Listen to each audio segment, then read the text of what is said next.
네, 한 주간 잘 보내셨나요? 천재고 변호사 증권고시 패스 시간이 돌아왔습니다. 이번 주 시장을 보면서요, 정말 이제는 개인 투자자들의 힘이 대단하다. 그리고 우리 개인 투자자분들이 너무너무 투자를 잘하신다, 그런 느낌이 들었습니다. 일단 외국인들의 현물 매도세 끊이지 않고 나왔지만 장은 720을 지지받으면서 지금 다시 한번 상승의 그 기로에 서 있지 않나, 그런 생각이 드는데요. 자, 오늘 참 중요한 날입니다. 8월 장세도 끝났고요. 8월에 월봉이 완성되는 날이고, 또 8월 마지막 주에 주봉이 완성되는 날이고, 자, 오늘 또 시장 흐름 어떻게 보고 또 어떻게 예측할 수 있는지, 그리고 앞으로 우리가 또 어떻게 하나하나 잡아낼 수 있는지 저희 시간에 다 공개를 해드리도록 하겠습니다. 자, 여러분들 요즘 너무너무 이분 좋아하세요. 네, 고 변호사께서 나오셨습니다. 어서 오세요. 네, 안녕하십니까? 네. 자, 일단은요. 네.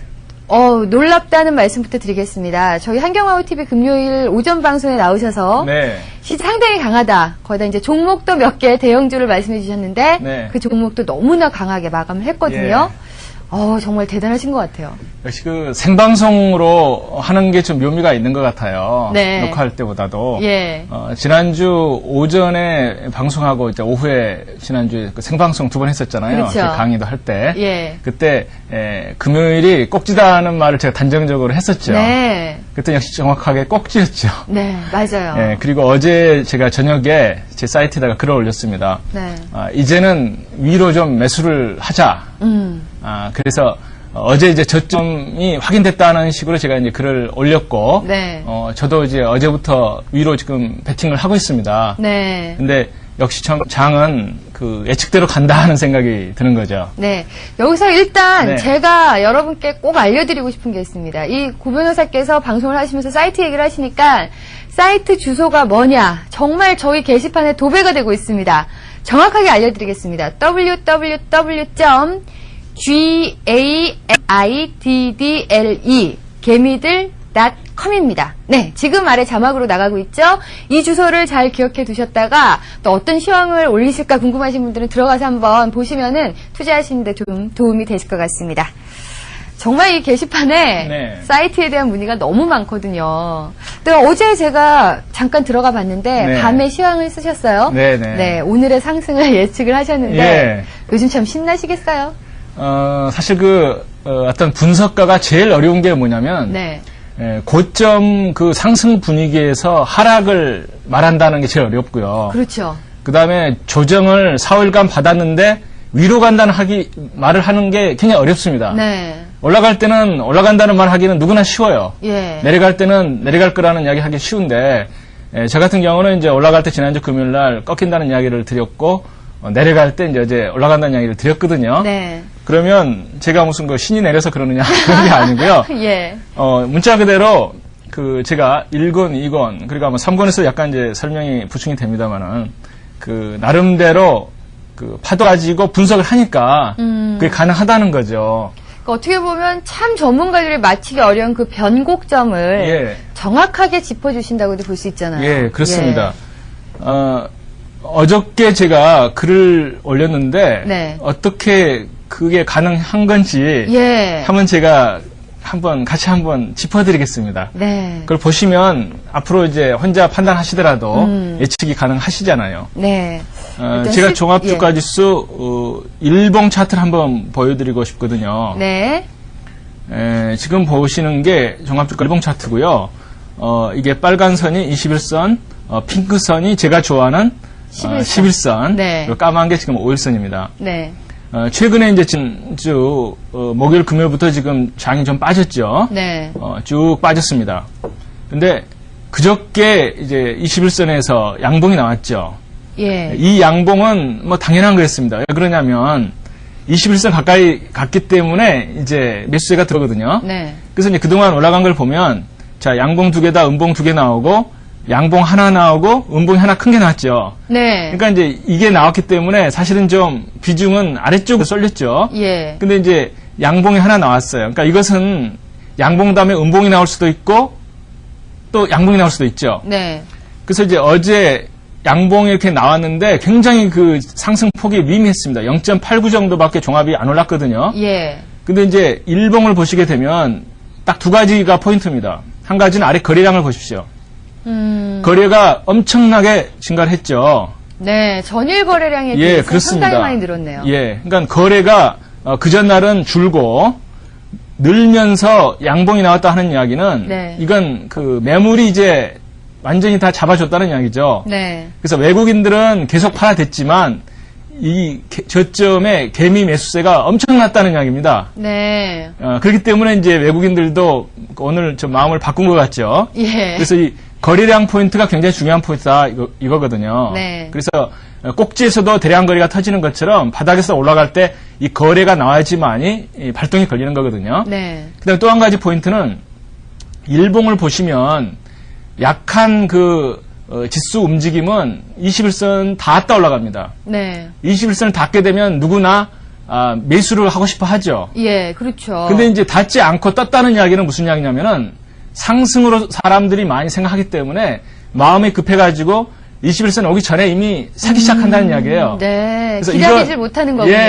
못 견디는 거죠. 예. 그러니까 그게 중간에서도 그 11선 지지대 받고 올라가는 이유가 전부 마음이 급하기 때문이고, 네. 마음이 급하다는 이야기는 그 상승 추세를 사람들이 전부 마인드를 그쪽으로 갖는다는 이야기죠. 네. 그래서 이제 두 가지 포인트가 일봉이고요.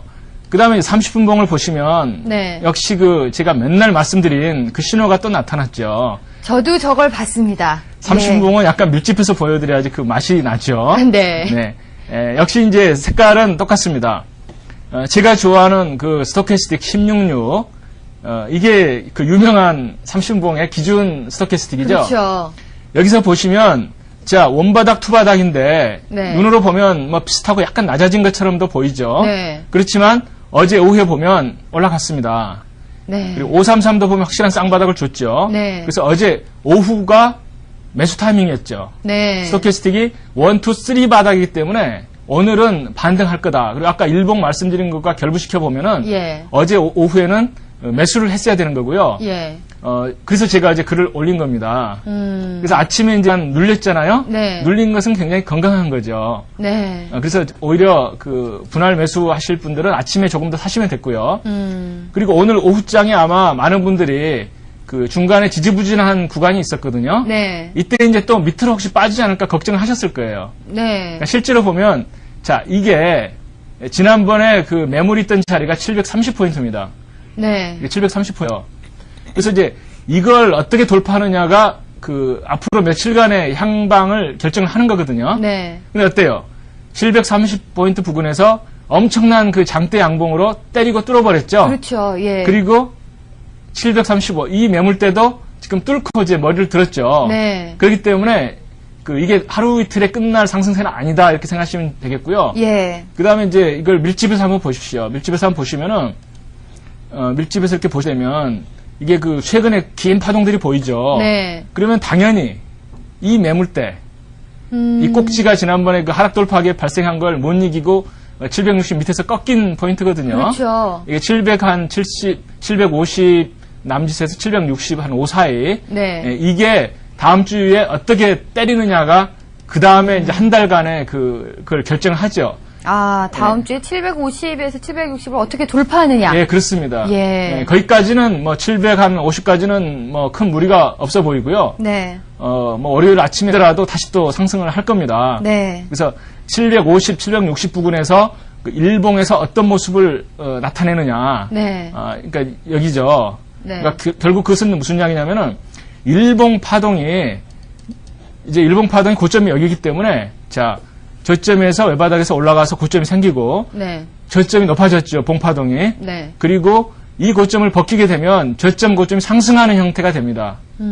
그리고 이번에는 상당히 제가 이 부분에서 이제 흥분한 이유가 어젯밤에 사실 약간 제가 흥분한 이유가 네. 자세히 보시면 어때요? 5일선이 지금 21선이 안 닿고 위로 돌고 있죠. 그리고 오늘 이렇게 딱 상향으로 방향을 틀었어요. 그렇죠. 예. 이 모습은 제가 책에서도 쓴 굉장히 강한 그런 추세를 예견을 할 수 있게 해주는 모습이거든요. 그러면 상승 N자형의 초기 모습인가요? 예, 그렇습니다. 그래서 이 모습은 아주 지금 강하다고 보고요. 네. 그래서 저는 그 확률상으로는 이번에는 760을 뚫을 가능성이 좀 상당히 크다 이렇게 생각을 하고 있습니다. 네. 그런데 이제 거래량이 네. 어제 상당히 많았다라고 말씀드렸죠.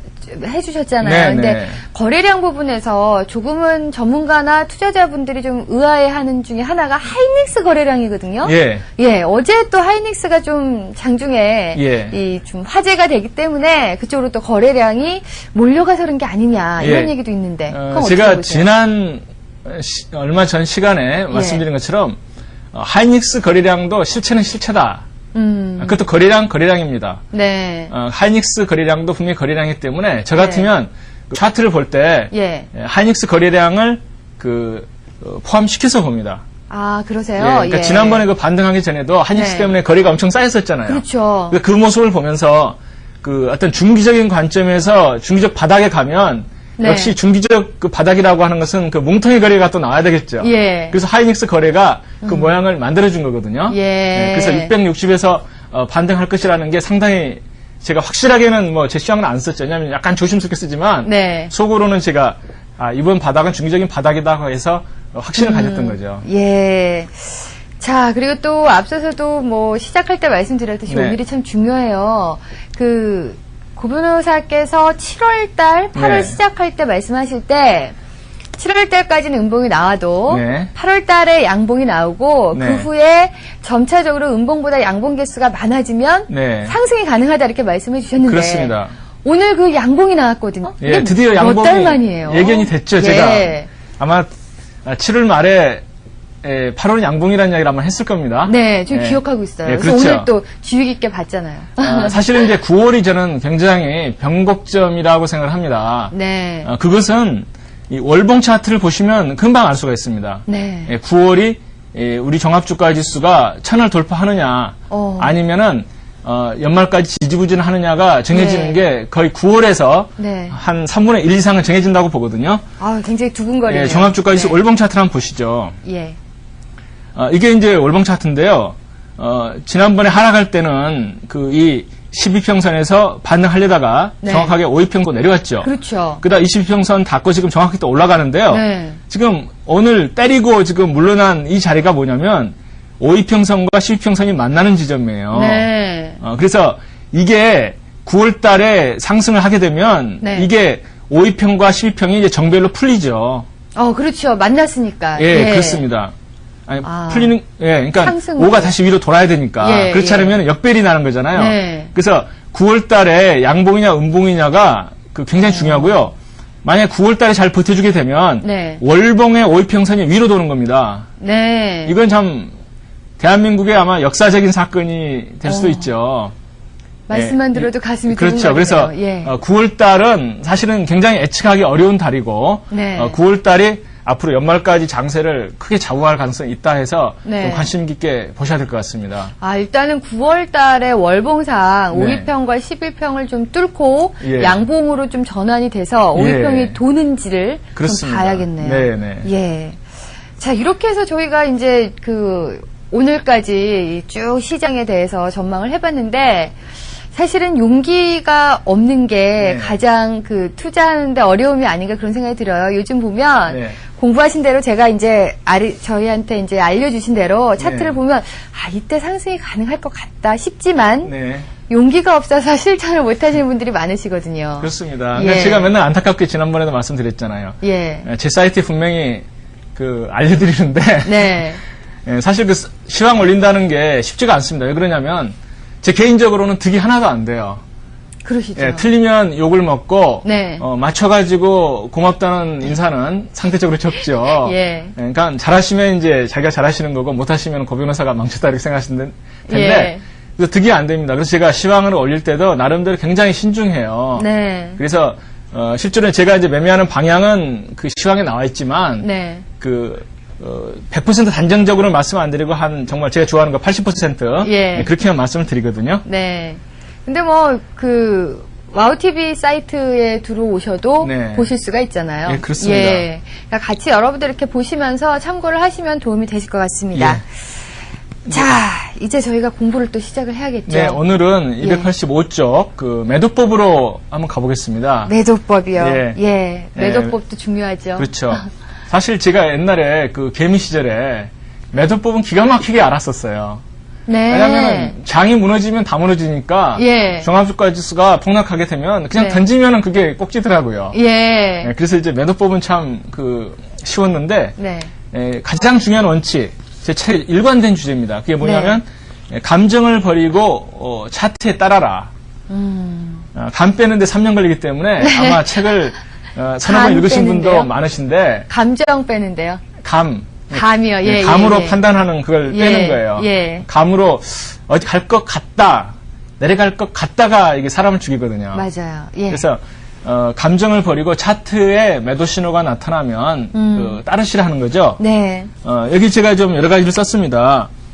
감으로 판단하는 경우는 시장 분위기를 따라가는 거고 네. 시장 분위기는 항상 늦대로 하는 거죠. 그러니까 실제로 이번에도 가령 반등장이 나오게 되면 오늘 아침에는 뭐 시장이 반등한다는 이야기는 별로 안 나오죠. 맞아요. 왜냐하면 예. 1포인트 이상 안 올랐잖아요. 네.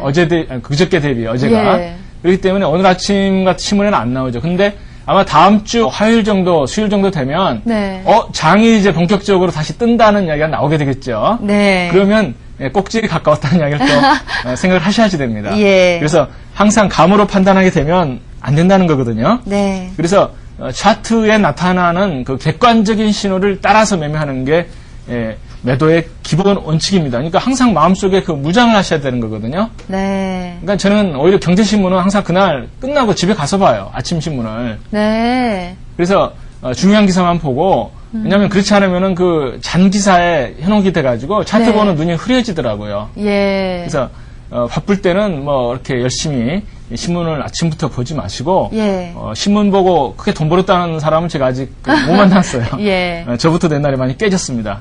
일단은 뭐 매도법에만 적용되는 것이 아니라 네. 차트를 보고 매매를 하신 분들한테는 네. 무엇보다 중요한 게 진짜 감정을 버리는 것. 네. 이럴 것이다. 이것만 버리는 것도 가장 중요하지 않을까 그런 생각이 예, 드네요. 그렇습니다. 진짜. 예. 감정 버리는 게 참 안 됐어요. 근데 예. 저는 상당히 좀 다행스러운 게 예. 제가 전에 말씀드렸는지 모르겠어요. 제가 책을 쓰면서도 네. 제 스스로 제 책의 원칙을 안 지킨 때가 여러 번 있었어요. 네. 왜냐면은 뭐 신문이라든가 다들 전문가라고 하는 사람이 뭐라고 떠들기 때문에 그쪽으로 가거든요. 네. 나중에 이제 깨지고 나서 후회를 하는 거예요. 왜 책을 쓰는 사람이 책대로 예. 매매를 안 하나. 네.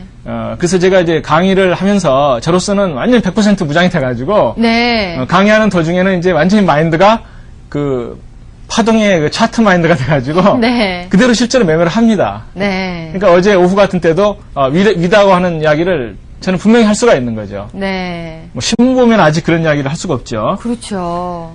그다음에 이제 손절매와 멈춤이라고 하는 게 있습니다. 손절매와 멈춤. 네. 손절매는 그 물타기하고는 완전히 반대 개념이죠. 그렇죠. 그러니까 손절매라는 것은 뭐냐면은 일단 끊어야 된다는 거죠. 끊어야 된다. 예. 보유 물량을 줄이든지 처분을 해야 된다는 거고 물 탄다는 것은 싸다고 더 사는 거거든요. 네. 그러니까 저점 가까이 갔을 때는 물타기가 맞죠. 네. 그건 뭐 어차피 추가 매수를 할 타이밍이고 네. 이번에 가령 꼭지에서 연주 금연을 못 파신 분들은 어제 오늘 이를테면 물타기를 하시면은 괜찮은 시점이죠. 그렇죠. 예. 그래서 물타기는 언제 하시냐면은 그 대세 상승이 계속된다고 하는 전제하에서는 괜찮아요. 네. 그렇지만 그 단기적으로 계속 파동을 치면서 이제 꺾이고 올라가고 하는 게 많기 때문에 사실은 물타기보다는 그 추세 따라 가지고 꺾이면 던지고 다시 뒤집어지면 상승으로 올라가면 사는 게 이제 그 정확한 투자 원칙이거든요. 그러니까 일단은 고점에 매수를 해서 하락을 해서 손실을 보는 입장에서는 네. 더 내려가면 사서 올랐을 때 팔아야겠다라는 생각보다 예. 일단은 껐다 싶으면은 손절매를 하는 게 네. 오히려 낫다 그런 그렇습니다. 말씀인 것 같은데 예. 근데 손절매의 원칙이 있잖아요. 네, 그렇습니다. 예, 고 변호사께서는 이 손절매 원칙을 어떻게 세우고 계신가요? 손절매는 제가 이제 두 가지가 많이 사용되는 그 기법이다 이렇게 제가 책에다 소개를 했습니다. 네. 한 가지는 우리가 흔히 알고 있는 게 뭐냐면 일정한 비율을 정하는 겁니다. 그러니까 자기가 산 가격에서 몇 %가 빠지면 무조건 파는 거예요. 네. 예, 기관들은 이제 그 로스컷이라 그래서 그 손절매 비율을 어떤 그 규정 같은 게 있죠. 예. 그래서 오히려 장이 빠지다가 나중에 그 급락하는 이유가 그 로스컷 물량 때문에 그렇다는 이야기잖아요. 예. 그 손절매 비율을 어떤 분들은 뭐 5%, 어떤 분들은 10% 이렇게 정해놓은 게 있고요. 기관들은 뭐 한 15% 정도, 20% 이렇게 이제 정해놓는 수가 많거든요. 네. 근데 이 손절매 비율은 이제 장점은 그거죠. 어떤 감정이 개입 안 되고 아무리 더 다시 치고 갈 것 같지만 일단 비율이 떨어지면 일단 팔고 나서 그 다음에 보자 하는 게 이제 그 비율 매매인데요. 네. 그 비율 매매는 가령 그 옵션 같은 거 하시는 분들은 괜찮습니다. 네. 특히 그 옵션이 위험하잖아요. 그렇죠. 근데 옵션은 일테면 5%가 빠졌을 때 그 다음에 더 갈 것 같아가지고 가지고 있으면 하다가 반토막이 나는 게 맞아요. 장중에 많이 나오죠. 아주 순식간이죠. 그렇습니다. 예. 그래서 옵션 경우에는 그 비율을 정해놓고 감정을 죽이면서 예. 매매하는 게 오히려 괜찮을 수가 있습니다. 네. 또 어떤 분들은 그 손절매 비율을 또 두 가지 또 종류가 있죠. 한 가지는 자기가 산 가격에서 적용하는 게 있고요. 네. 또 하나는 고점 대비 적용하는 게 있어요. 아, 예. 근데 고점 대비가 사실은 실전에서 유용합니다. 이제 설명을 드리면 이거죠. 네. 자, 가령 KT를 우리가 예를 들게 되면 네. KT가 이제 신나게 올라가죠. 예. 신나게 올라가는데 언제 이게 고점을 칠 것이냐. 올라가가지고 5% 이상 안 빠진 날은 아직은 고점이 아니에요. 네. 그렇죠. 예. 하락으로 가려면 하여간 5%는 그날 아침에서 시작해서 하여간 빠지겠죠. 네. 고점 대비. 그래서 그 많은 분들이 정말 고수들이 고점 대비 비율을 적용하세요. 그래서 고수들은 그날 아침에 이제 시작해가지고 쭉 장이 올라가다가 네. 밀리잖아요. 네. 밀렸을 때 그날의 최고점에서 밀린 비율이 네. 5% 이내면 무조건 손절매다. 아. 그러니까 그 지수라든가 주가가 예. 다시 가면 고점에서 5% 이상 빠질 수가 없다 이거죠. 예. 이해가 되세요? 네. 그래서 계속 고점 대비 5% 이상 안 밀리는 날은 계속 킵이고 네. 어느 날 올라가서 5% 이상 빠진 날은 던진다는 거죠. 근데 그러기 위해서는 일단 저점에서 매수를 잘 해야지 고점 대비 5% 손절매가 가능하겠네요. 예, 그렇습니다. 예. 괜히 고점에서 이 매수하셨다가 예. 그 5% 뭐 고점 기다리시다가 그렇죠. 손실 볼 수도 있으니까. 예. 그러니까 오늘 샀는데 올라가다가 오늘 고점에서 5%가 밀렸다 하게 되면 그날이 꼭질 가능성도 있어요. 그렇겠죠. 예, 그래서 그 손절매 비율도 오히려 매수 가격보다는 그 고점 대비 그 비율 적용하는 게 더 맞을 수가 있다는 거죠. 네. 그래서 이제 그런 포인트가 하나 있고요. 네. 그 다음에 제가 그 손절매 비율을 제가 제시하는 비율은 5%거든요. 네. 그래서 5%라는 걸 제가 제시를 했고요. 근데 사실은 이제 손절매 비율보다도 제가 권하고 싶은 것은 그 추세가 깨질 때 손절매 하라는 겁니다. 네. 그러니까 손절매 비율을 우리가 이야기하는 이유는 아주 심플한 거잖아요. 간단한 거. 그러니까 어떤 파동도 볼 줄 모르는 분이 적용하는 게 손절매 비율이에요. 네. 그분은 고점은 뭐 금방 쉽게 나오잖아요. 그렇죠. 신문에도 나오고 차트에도 나오죠. 예. 그래서 아주 파동이라든가 차트를 볼 줄 모르는 분이 적용하는 게 손절매 비율이고요. 네. 정말 우리가 파동을 공부했다고 하게 되면 그 파동의 추세가 어긋날 때 하락으로 전환될 때 그때 던지시면 되는 거죠. 그래서 제가 진짜 권하는 것은 그 추세가 깨지는 걸 보고 던지시는 게 옳겠다 하는 거거든요. 그러니까 저희가 파동에서 추세라 함은 네. 강한 상승, 약한 조정, 강한 상승, 약한 조정인데 예. 강한 상승, 약한 조정이 아니라 네. 강한 상승, 강한 하락, 그렇습니다. 약한 상승 이렇게 파동의 변화가 있었을 때 네, 손절매를 네. 해야 된다. 예, 그렇습니다. 그런 말씀이시고요. 네. 예. 예, 그러니까 파동을 이제 장단 파동 분석이라고 그래가지고 네. 우리가 가령 5일평과 21평간의 관계를 봐서 쌍바닥 상향 이게 방향차느냐 이런 것들을 이제 많이 봤잖아요. 네. 그래서 가령 KT를 보시면 이번에 어떤 지수의 흐름을 충분히 예측하실 수가 있었던 거거든요. 예, KT도 참 고변호사께서 요번 상승의 대장주라고 말씀해 주셔서 참 역시 많이 올랐어요. 어제부터 다시 대장주인 게 증명이 또 됐죠. 예, 어제 또 상승이 있었거든요. 예, 그렇습니다. 예. 저는 어제 아침에 그걸 보고 예. 지수가 위로 간다고 하는 강한 확신을 또 가진 거죠. 예. 아까 초반에 말씀드린 스토캐스틱과 일봉의 분석법 네. 더하기 선도주의 추세. KT의 차트를 한번 네. 다시 한번 보겠습니다. KT의 우선 일봉 차트부터 한번 간단히 보고요. KT의 일봉 차트를 한번 보겠습니다. 강하게 오르고 그때 말씀드린 것처럼 네. 옆으로 이렇게 머리를 드는 모습이 강하다고 그랬죠. 네. 그러던 역시 이번에도 가장 선두에 섰습니다. 네. 5일선까지 돌리고 위로 올라가 버렸죠. 예, 먼저 상승을 해버렸네요. 종합주가 지수보다도 먼저 움직이는 게 역시 선두주입니다. 네. 근데 이제 KT를 보시면 이게 30분봉을 가량 보시죠. 네. 그러면 어제 아침에 약간 좀 위험했었죠. 네. 왜냐하면 어제 아침에 빠지게 된 옆으로 횡보 기간이 이 박스권 이 지점, 그러니까 네. KT가 5350원을 밑으로 빠지게 되면 이건 굉장히 큰 매물이 나올 가능성이 있었죠, 어제 아침에. 네. 예, 근데 이게 아침 모습인데 돌려놨습니다. 예. 이 장대 양봉으로 돌려놨어요. 네. 그것도 이 박스권이라고 하는 게 박스권 탈출할 때는 강한 장대 양봉이 나온다고 말씀을 드렸죠. 네. 굉장히 강한 장대형으로 뚫었어요, 아침에. 그러면서 30분은 쌍바닥이 나고 그것도 22평 위에서 쌍바닥이 난 겁니다. 네. 그래서 이 모습을 보고 장 후반까지 안 무너졌잖아요. 네. 그리고 아침에는 어때요? 오늘 아침에는 KT가 역시 또 관건인데 이 전 매물대, 지난 금요일에 그 매물대를 역시 장대 양봉으로 또 박스권 일종의 그걸 강하게 때리면서 뚫었습니다. 네. 그래서 이 모습을 보면 KT가 안 무너지는 한은 종합주가 지수는 위로 간다는 생각을 하셨어야 되고요. 네. 그 실제로 장중에 매매하실 때는 그 삼성전자보다는 최근에 한 달 동안은 KT의 분봉을 관찰하시면서 매매하시는 게 정석 투자했어요. 네. 그러니까 지금까지 많은 분들이 그냥 단편적으로 그 삼전자만이 대장주다, 지수 선도주다고 생각하시는데 네. 삼성전자 한번 제가 차트를 보여드릴 테니까 이게 과연 선도주인가를 보시면 아니라는 생각이 금방 드실 거예요. 예. 삼성전자의 일봉 차트를 지금 보여드릴 거거든요. 네. 삼성전자의 일봉 차트를 보면 약합니다. 자, 여기서 올라갈 때는 강한 것처럼 보였죠. 그렇지만 어때요? 약한 종목은 21선에 닿는다고 그랬죠. 그렇죠. 종합주가 지수도 21선에 안 닿고 올라가는 판국이고, 네. KT 같으면 11선 근처에서 반등을 해버렸죠. 네. 근데 삼성전자는 21선까지 닿고서 지금 반등해야 됩니다. 네. 이 모습은 지수보다도 약하다.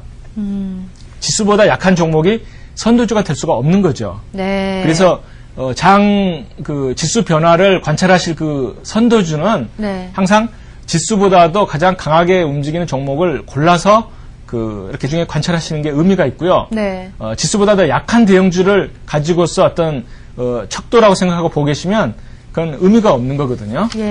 그러니까 제가 최근 한 달 동안은 삼성전자 차트는 아예 보지를 않았습니다. 그러니까 많은 분들이 아주 간단하게 네. 삼성전자가 대장주다 그렇게 생각을 하시는데 네. 사실은 이 선도주라는 게 계속 바뀔 수 있다라는 거 그것도 그렇습니다. 좀 기억을 하셔야겠네요. 네. 예. 그러니까 선도주는 한마디로 그거거든요. 장의 추세가 변화할 때 네. 가장 강하게 치고 올라가는 그 선도주. 네. 문자 그대로 선도주죠. 예. 그러니까 지난번에 그 660에서 치고 올라갈 때 역시 KT가 가장 강했다 하는 이야기죠. 네. 그 다음에 두 번째 이제 매도 원칙을 또 한번 말씀드리면은 매도 후에 급하게 매수하지 말라 하는 게 굉장히 중요한 겁니다. 네. 그런 것 같아요. 예, 그렇습니다. 예. 왜냐하면 개미분들은 급해요. 그 데이 트레이딩 하다 보면 네. 팔고 나서 30분밖에 안 됐는데 또 사고 싶어져요. 예. 조금만 오르면. 조금만 오르면. 예. 근데 되게 뒤풀이일 가능성이 크거든요. 그렇죠. 한번 제가 실판에다가 간단히 네. 한번 그려드리고 싶은데요. 예. 우리가 좀 그 마음을 느긋하게 좀 가지고 매매를 네. 하셔야지 됩니다. 맞아요. 그게 중요한 것 같아요. 예. 예. 이제 두 가지 그 파동의 모습이 있습니다. 네. 항상 고점을 치고 내려갈 때는 짧은 반등이 나오죠. 네. 그 반등이 그 쌍봉을 만들려고 하는 반등일 가능성이 큽니다. 네. 그 쌍봉을 만들려고 하는 차트는 뭐냐면은 네. 자 여기서 내려왔는데 예. 여기서 또 올라갈 줄 알고 이거 지금 굉장히 강한 하락이에요. 네. 강한 하락. 그러니까 이게 이제 원만한 조정이면 또 갈 수도 있겠지만 강한 하락이고 이게 약한 반등인데 네. 이것은 뭐냐면은 개미들이 그 물타는 물량 때문에 나온다 그랬죠. 네. 세력이 사면 이렇게 올라가지 약하게 올라가지가 않겠죠. 예. 그래서 이것은 개미들의 이심전심 물타기 물량이라고 말씀을 드린 것 같거든요. 예. 그래서 그 다음에는 이게 기다리고 있습니다. 그래서 이때 이 단타를 노리지 마세요. 이건 문자로 no라고 써놓으셔야 되거든요. 네. no. 아니, 이건 먹을 게 예. 없어요. 반등이. 네. 예. 이런 반등을 못 노리고 쳐다보고 계시다가 강한 하락 다음에 이 짧은 반등을 노려서 수익을 내려고 하면 굉장히 그건 고수도 그거 안 하는 거거든요. 네. 그래서 그 전체적으로 보게 되면 그 짧은 반등을 주고 꺾인 다음에 또 며칠 더 가고 특히 일본 같은 것도 보면은 삼성전자가 이번에 꺾일 때는 그 5일간 내려갔습니다. 삼성전자 우량주잖아요. 네. KT는 이틀 가고 나서 멈추고 지금 올라가고 있어요. 네. 그러니까 KT같이 선도주도 이틀간 하락한 다음에 사는 게 재미있어 타이밍이었잖아요. 그렇죠. 근데 꺾이고 나서 장중에 30분 만에 또 산다든가 그 다음날 아침에 타고 싶어진다든가 네. 이러면 안 되는 거거든요. 그 종목에 대한 어떤 네. 미련을 버리지 못해서 그런 것 같아요. 그렇죠. 큰 걸 노리셔야 되는 거예요. 큰 네. 걸. 예, 그러니까 아무리 장이 강해도 예. 조정을 받게 되면 보통 3일 조정은 하는 거예요. 강한 종목도. 그렇죠. 예. 약한 종목은 5일 조정을 하는 거고요. 네. 그래서 그 며칠 쉰다는 생각을 하셔야지만이 정말 이 파도 타기를 잘 하실 수가 있는 거지. 네. 5분짜리 파도 타기 해가지고 고점에서 꺾일 때 그렇게 하면 안 되신다는 거거든요. 네. 그래서 그 급하게 매수하지 말라 하는 이야기는 자 고점을 치고 내려갈 때 운이 좋은 분들은 그때 수익이 좀 나셨어요. 네. 근데 그 수익을 가지고 많이 빠지는 종목에 또 들어갑니다. 네. 그러면 안 되거든요. 그렇죠. 그러니까 수익이 나면 그 며칠 쉰다고 하는 게 중요하고요. 그 사시려고 하실 때 5분 봉 가지고 다시 재매수하지 마시고 적어도 30분 봉에서 쌍바닥이 나올 때까지 기다리셔야 되는 거예요. 네. 그러니까 30분 봉에서 쌍봉이 났는데 그 아직 그 쌍바닥이 안 났는데도 불구하고 돈을 이렇게 질르시는 분들은 네. 그 내공이 안 쌓이신 거라 제가 말씀드리죠. 예. 그러니까 정말 사고 싶어도 참으셔야지 돼요. 맞아요. 예, 그러니까 제가 이제 가끔 시황 글을 옛날에는 독하게 썼었어요. 네. 요즘은 제가 이제 아주 그냥 기술적으로만 탁탁 끊어서 예. 쓰고 뭐 맙니다. 제 감정을 싫지는 않는데 네. 옛날에 제가 좀 시황을 감정을 실어가지고 쓸 때는 네. 아무리 손이 간지러워도 키보드를 치지 마십시오. 아, 전 그런 글도 봤어요. 네. 뭐, 이럴 때는 차라리 다음 장을 위해서 운동이라 예. 하러 가시죠. 네. 뭐, 그런 글도 봤어요. 그렇습니다.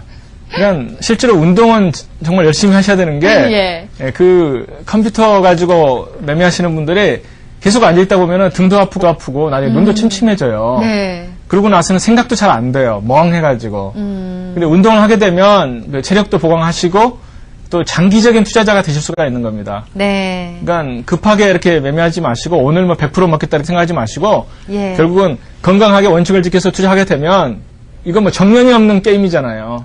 그렇죠. 네. 누가 뭐 시장에서 나이가 몇이니까 그만 투자하십시오. 뭐 이러는 거 하나도 없잖아요. 그렇죠. 예. 그러니까 정말 그 확신을 갖게 되면은 네. 작은 돈을 투자하시면서 계속 늘려갈 수가 있기 때문에 네. 예, 좀 시간과 건강을 믿고 네. 투자하셔야 될 것 같고요. 네. 그래서 차트상 매도 신호가 나온 다음에는 매수 신호가 나올 때까지는 쉬어야 됩니다. 네. 그러니까 매도하고 나서 싸다고 절대 들어가지 마세요. 세상에 싼 종목은 절대 없어요. 네. 왜냐하면 절대적인 가격이라는 게 없잖아요, 주식은. 그렇죠. 그래서 이번에 특히 삼성전자가 이번에 반등장에서 좀 약고 특히 지난번 조정할 때 뭐 KT라든가 삼성전기, 삼성 SDI보다도 훨씬 약했어요. 예. 차트를 보시면 금방 아실 수가 있거든요. 예. 그래서 삼성전자 같이 우량주도 회사랑 관계없이 이번에 그냥 약했다는 게 증명이 된 겁니다. 네. 그래서 매수 신호가 나타날 때 그리고 매수 신호가 여러 개인 경우는 강한 종목을 선택하십시오 하는 거고요. 네. 제가 어젯밤에 글을 쓰면서 KT 다음에는 삼성 SDI, 그 다음에 삼성 전기. 네. 사실 저도 의아하죠. 왜냐하면 삼성전기, 삼성 SDI는 원래 쳐다보지도 않잖아요. 그렇죠. 개미분들이. 예. 그렇지만 오늘 수익을 아마 많이 준 종목입니다. 아침에 사셨으면. 아침에도 잠깐 언급을 해주셨었죠? 네, 예. 네. 그래서 많은 개미분들이 아주 어렵게만 매매를 하시고 도대체 신문 구석에 있는 조그만 기사를 막 돋보기 가지고 보시면서 정보를 캐시는데 예. 정보는 돈 되는 정보는 거기 있지 않아요. 네. 그래서 제가 개미분들이 좀 고생을 덜 하시게 말씀드리는 것은 뭐냐면 지수 흐름을 타고 가게 되면은 네. 좀 쉬운 종목 삼성전기, 삼성 SDI, KT 이런 쉬운 종목에서도 시세가 많이 나고 네. 실제로 최근에 계속 증명이 되고 있습니다. 예. 자, 절대 네. 매도 후에 급한 마음에 매수하지 말라는 것은 정말 많은 분들이 투자하면서도 몸소 느끼신 그런 얘기가 아닐까 그런 생각이 듭니다. 네. 자, 다음에 그 챕터가 딱 보니까 네. 눈이 번쩍 띄어요. 고점 신호.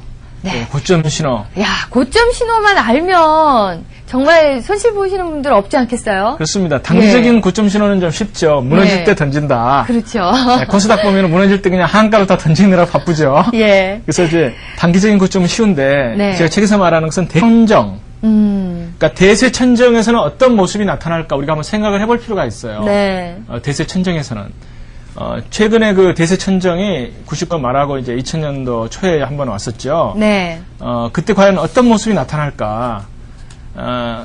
그 파동이라고 하는 관점에서는 그 파동은 여러 가지 파동이 있다고 말씀을 드렸죠. 네. 5일선 파동, 뭐 11선 파동, 21선 파동, 뭐 61선 파동, 121선 파동이 있습니다. 네. 근데 이제 대세 천정에서는 어떤 모습이 나타나냐면은 그 21선 파동 같이 큰 파동에서 큰 쌍봉이 나타나는 거죠.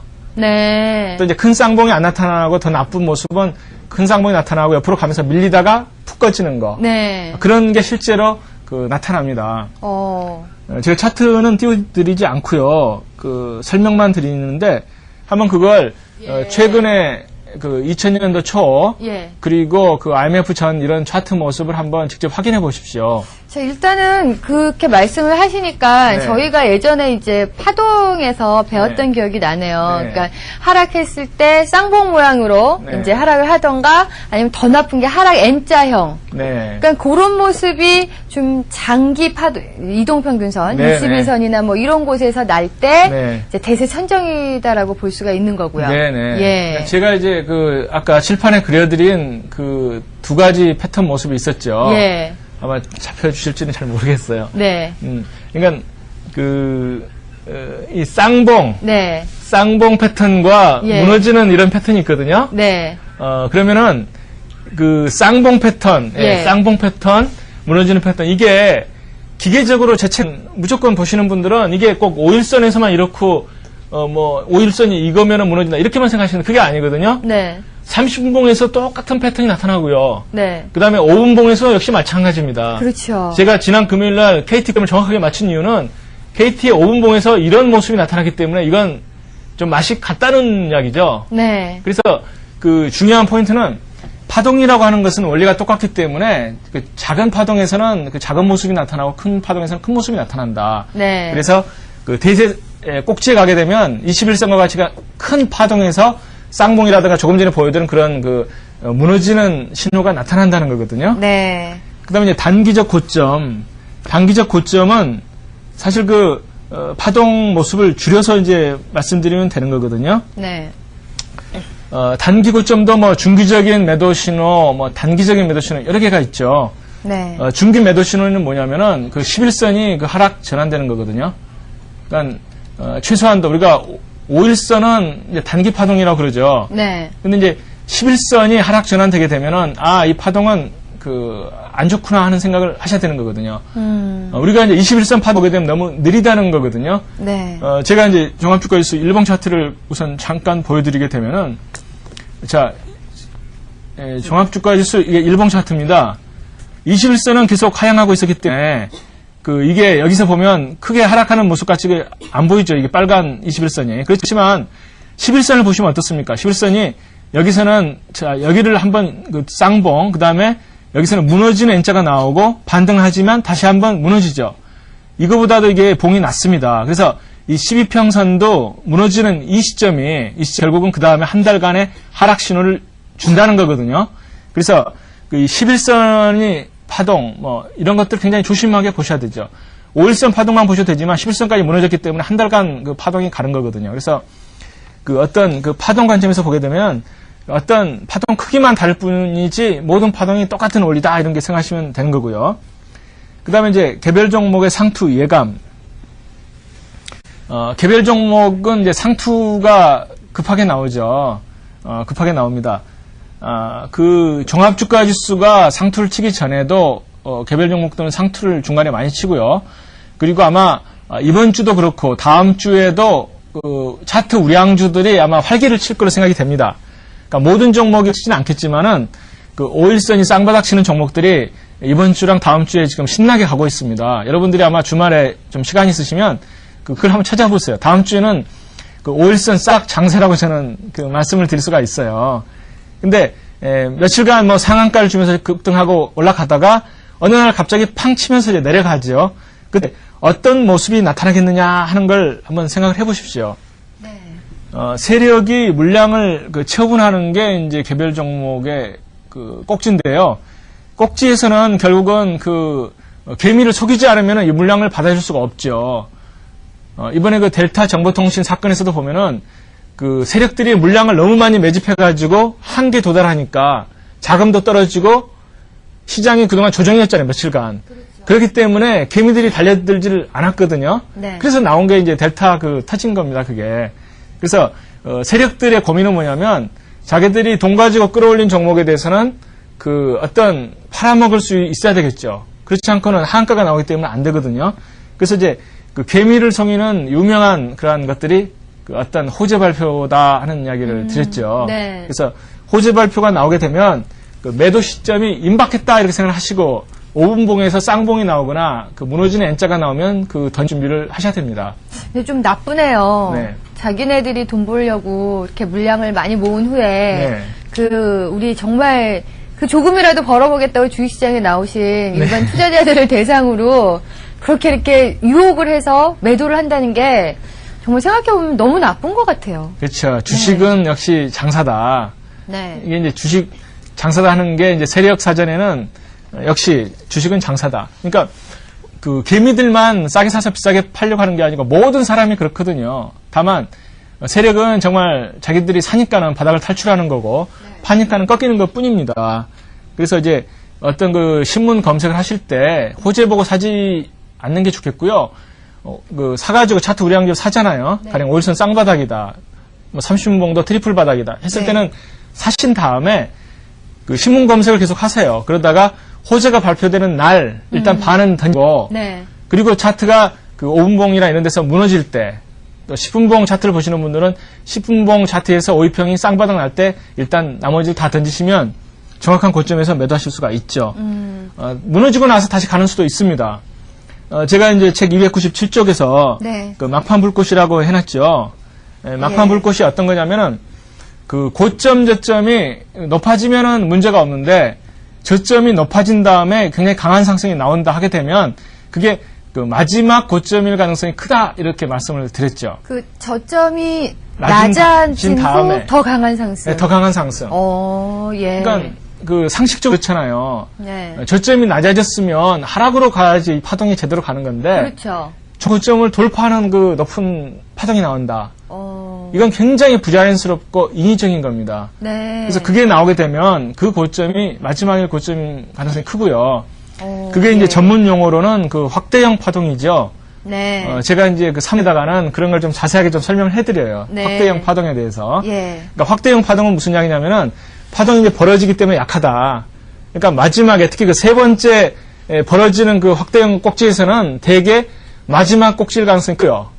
지난번에 그 4월 달에 그 종합주가에서 일봉에서 제가 여러 번 설명을 해드렸죠. 네. 그때도 세력들이 정말 누군지는 모르겠어요. 그 외국인일 수도 있고 그런데 네. 그 저점이 세 번째로 낮아지면서 올라갔는데 세 번째로 높아졌어요. 네. 굉장히 부자연스럽더라고요. 아주 강하게 올라갔었어요. 예. 그래서 뭐 많은 전문가들이 뭐 1000 몇백 간다고 했을 그쵸. 때 저는 이건 확대이기 때문에 하락일 가능성이 크다고 아마 저 혼자만 예견했을 겁니다. 예. 아무리 그 다른데 제가 검색을 해봐도 하락 마인드는 저밖에 그 예측을 안 했었는데 네. 실제로 그 맞아 떨어졌거든요. 예. 그래서 개별 종목에서도 특히 그 저점이 낮아진 다음에 굉장히 강하게 칠 때 조심하셔야 되고요. 그 다음에 또 한 가지는 그 보통 주가라는 그렇지 않습니까? 올라갈수록 사실 더 올라가기는 힘든 거예요. 그렇죠. 그러니까 그 엘리어트도 뭐라 그랬냐면은 초기는 약하게 한번 이렇게 파동을 주죠. 네. 그러니까 그 이번 주 지금 모습이 형성되는 게 강하게 올라간 다음에 약하게 주고 잠깐 하면서 다시 돌죠. 네. 근데 정말 강한 것은 두 번째 파동이다. 왜 그러냐면은 그 개미들이 확신하고 따라가는 게 두 번째 그 상승이라고 보는 거거든요. 네. 그 다음에 세 번째는 더 약하다고 그랬어요. 왜냐면은 그 올라갈 만큼 올라가게 되면 그 추가 상승이라는 게 굉장히 힘이 버겁죠. 네. 그러니까 델타도 이번에 그 자기들이 털 수밖에 없었던 게 더 올리려고 하다 보니까 중간에 이탈 세력이 나온다는 거죠. 예. 그러니까 자금이 더 많이 드는 거예요. 올라갈수록. 그래서 이제 그 한 단계 올라가고 두 번째 올라가고 세 번째 올라갈 때가 정말 힘든 파동인데 네. 그게 가장 강하다. 네. 그건 마지막 꼭지입니다. 그 장중에 그 선물 옵션 하시는 분들도 마찬가지예요. 네. 한 단계, 두 단계, 세 번째 보면 굉장히 강하게 그 지수가 튀죠. 네. 분봉을 튀면서 그 분명히 제가 볼 때는 예, 봉파동이 쌍봉이 나려고 하는데도 불구하고 한 번 더 쳐요. 예. 그러면 우르르 또 쫓아가죠. 그때 가시는 분들이 많아요. 그때 예. 쫓아가시는 분들이 많아요. 예, 꼭 그게 보면 그 뒤풀이 그러니까 그 막판 불꽃인 경우가 많죠. 예. 그게 이제 세력이 막판에 털려고 그 강하게 하는 거거든요. 그러니까 파동을 볼 때 부자연스러운 파동은 문자 그대로 부자연스러운 거거든요. 네. 그래서 오를수록 올라가기가 힘든데도 불구하고 더 강하다 하는 것은 그 꼭지에 점점 가까워졌다. 예. 그러니까 이제 주식책 같은 거 보시면 촛불은 꺼지기 전에 가장 밝다 이런 이야기를 예. 하죠. 그게 이른바 그 막판 불꽃을 이야기하는 겁니다. 그다음에 이제 그 쉬운 매도법, 급등주 첫 한가는 일단 던져라. 네. 그리고 그때 못 던지시는 분이 그 다음날 양봉이 나게 되면 고맙다 그러고 마저 던져라. 예. 지난 시간에 그 동신 S&T도 제가 그 보여드렸고, 네. 이 얘기는 저희가 진짜 여러분들한테 아주 그 기회 모시받기를 많이 드렸어요. 예, 그렇죠. 예. 제가 책에다가도 뭐 그 세력주 모나미, 뭐 고제, 삼성 NG 이런 차트를 많이 보여드렸는데, 네. 그 이런 그 세력주 중에 특징이 뭐냐면은 네. 그 무너지기 전에 상한가를 만드는 특징이 있어요. 그런 것 같아요, 진짜. 예. 작년이라든가 금년인가 그 보면은 그 대우증권도 한번 그 호재 때문에 올랐다가 꺾였는데 예. 그때도 그 막판에 상한가를 만들어 줬고요. 그래서 네. 그 막판 상한가라고 하는 건 굉장히 부자연스럽다 이렇게 생각을 하시고요. 정말로 이 급등주들을 쭉 한번 생각을 해보니까 네, 이렇게 올라가다가 네, 상한가로 크게 양봉이 나면서 상한가를 기록한 후에 네. 그 후부터 정신없이 빠지는 경우가 많더라고요. 예, 그 이유가 또 한 가지가 있죠. 왜 그런 거예요? 상한가를 막판에 만드는 이유는 네. 그 신문에서 상한가 가야지만이 객장 화재주라고 띄워주죠. 아, 그렇죠. 상한가 종목들 나오잖아요. 그렇죠. 예. 그러니까 주식이 거래소에 1000개가 넘는데 네. 상한가 안 간 종목이 그동안 아무리 많이 올라도 기사거리가 안 되는 거예요. 네. 근데 다른 종목들은 상한가 안 갔는데 자기 종목 막판에 상한가를 해주면 기자들이 그 관심주라고 화제주라고 이렇게 써줍니다. 네. 기사거리가 됐잖아요. 상한가니까. 그렇죠. 그래서 그 개미들을 유인하기 위한 그 불꽃으로서 상한가를 일부러 만드는 거예요. 예. 세력이 마지막 그 용돈을 투자해가지고 만드는 거죠. 예. 용돈이 참 많기도 하네요. 예. 너무 쓰다 이제 델타가 되고요. 그다음에 예. 오일선 매도법. 오일선 매도법은 그 하락세와 상승세 차이가 있다는 걸 제가 지적을 해드렸습니다. 네. 그게 무슨 말씀이냐면은 그 21선이 하향 추세에 있다거나 또는 이제 꺾이려고 하는 시점에서는 5일선이 그 무너질 때마다 열심히 던지셔야 되는 거예요. 예. 그리고 5일선이 쌍바닥이 전까지는 안 잡는 게 사실은 원칙이죠. 그렇죠. 예. 예. 그러니까 저희 강의 들으신 분들은 가령 스토캐스틱 30몽에 16력이 쓰리바닥이다 하게 되면 단타라도 한번 치고 나오실 수가 있죠. 그렇죠. 근데 이제 아직 그게 아니신 분들은 뭐 다음 주 초 정도 굉장히 괜찮을 것 같은 장세잖아요. 네. 근데 이제 그 상승세에 있을 때는 5일선이 파동이 돌 때마다, 그러니까 5일선 저점이 높아질 때마다 사시게 되면 꼭 그 먹여줍니다. 네. 그러니까 21선도 상향이고 5일선도 쌍바닥, 쓰리바닥 계속 만들면서 올라갈 때는 네. 그게 그 고점이 쌍봉이 나기 전까지는 계속 간다고 생각하시면 확률이 맞아요. 그때 저희가 지지난 시간인가요? 이 네. 21선의 방향이 상방하면서 네. 5일선이 이렇게 아래 위로 이제 파동을 그리면서 올라갈 때는 네. 이제 바닥을 찍을 때 매수 관점이다. 예, 이런 얘기를 한번 그렇습니다. 해주셨잖아요. 네. 예. 그래서 스토캐스틱 해석도 마찬가지예요. 스토캐스틱 네. 해석도 네. 21선 위를 타고 갈 때는 네. 533만 보시는 분들은 533 그 골드가 나면은 매수하고 매수하는 타이밍이지 쌍봉 났다고 던지는 타이밍이 아니거든요. 네. 그래서 그것도 아마 지난 강의 보시면은 이제 유심히 보실 수가 있고요. 네. 그리고 그 강했을 때는 음봉 하나 가지고 이제 쉽게 안 무너진다는 거죠. 네. 그러니까 이번에도 사실은 이제 KT가 외봉에서 무너진 이유는 사실은 그 5일선 외바닥에서 올라갔기 때문이죠. 네. 만약에 이번에 지금 쌍바닥 치고 다시 올라갔을 때는 예. 무너질 때 절대 음봉 하나로 안 무너집니다. 이번에는. 네. 그러니까 이번에는 KT 추세 깨지는 게 충분히 그 신호를 주기 때문에 네. 좀 그 관찰하실 필요가 있고요. 네. 아, 그것도 저희가 계속 공부 시간에 배운 것 같네요. 쌍바닥으로 올라가는 건 쌍봉으로 무너지고 네. 외바닥으로 올라가는 건 외봉으로 무너진다. 예, 그렇습니다. 그래서 상승세에서 5일선 매도법이라고 하는 것은 네. 그 5일선 쌍바닥이 이번에 KT라든가 종합주가지수처럼 21선 아래에서 나왔을 때는 네. 5일선이 꺾일 때 일단 던져주는 게 위험관리죠. 근데 21선 위에서 바닥을 만들고 올라갈 때는 네. 그 5일선이 도울 때 던지더라도 좀 리스크가 좀 적습니다. 네. 그러니까 음봉 하나에서 던지는 건 이번 반등장에서는 조금 성급한 그런 매도법이 될 수가 있거든요. 예. 그다음에 이제 쌍봉 매도법은 5일선 매도법을 제가 이제 그 그림을 그려드렸죠. 네. 307쪽에 있는 네 가지 패턴. 네. 이건 그 정말 기억을 열심히 하셔야 됩니다. 제가 3권에서도 굉장히 강조해드리는데요. 네. 1선 쌍봉이라고 하는 그 네 가지 패턴 제가 그려드린 거. 네. 이게 5일선에서만 적용된다고는 생각하지 마시고요. 네. 30분봉에서도 제가 여러 번 그 적용하는 걸 말씀을 드렸죠. 그렇죠. 예. 왜 그러냐면 파동은 진리기 때문에 그렇습니다. 네.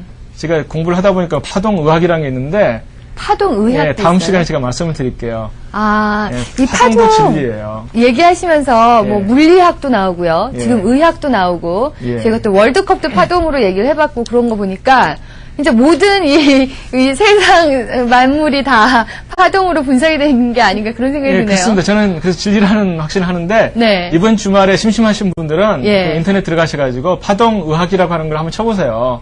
오. 그러면은 그 어떤 제가 대소파동 분석해드린 그 원리 가지고서 암을 진단하는데 네. 그 확률이 100%랍니다. 100%요? 예, 그러니까 그분들 말씀이니까 저는 한 80%로 애누리해서 듣죠. 아, 예. 예, 그래서 이 5일선 쌍봉 파동 이런 모습들 제가 일일이 그 예시는 안 해드리고요. 그 다음에 310조 21선 쌍봉이라고 하는 게 있거든요. 네.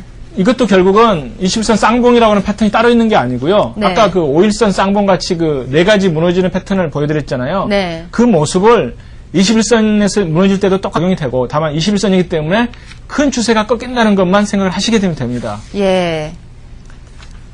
그 다음에 이제 그 보조지표 다이버전스, 네. 그건 이제 거래량 다이버전스 같은 걸 보시게 되면, 네. 그 봉은, 가령 5일선이라든가 봉파동은 계속 고점 저점이 높아지는데, 네. 거래량은 계속 쌍봉, 쓰리봉하고 무너지고 있다 했을 때는, 이건 그 장이 굉장히 약하다고 하는 위험 신호로 받아들이셔야 됩니다. 네. 그러니까 거래량 쌍봉에서 장이 안 무너질 때는, 네. 거래량 쌍에서 무너지는 거거든요.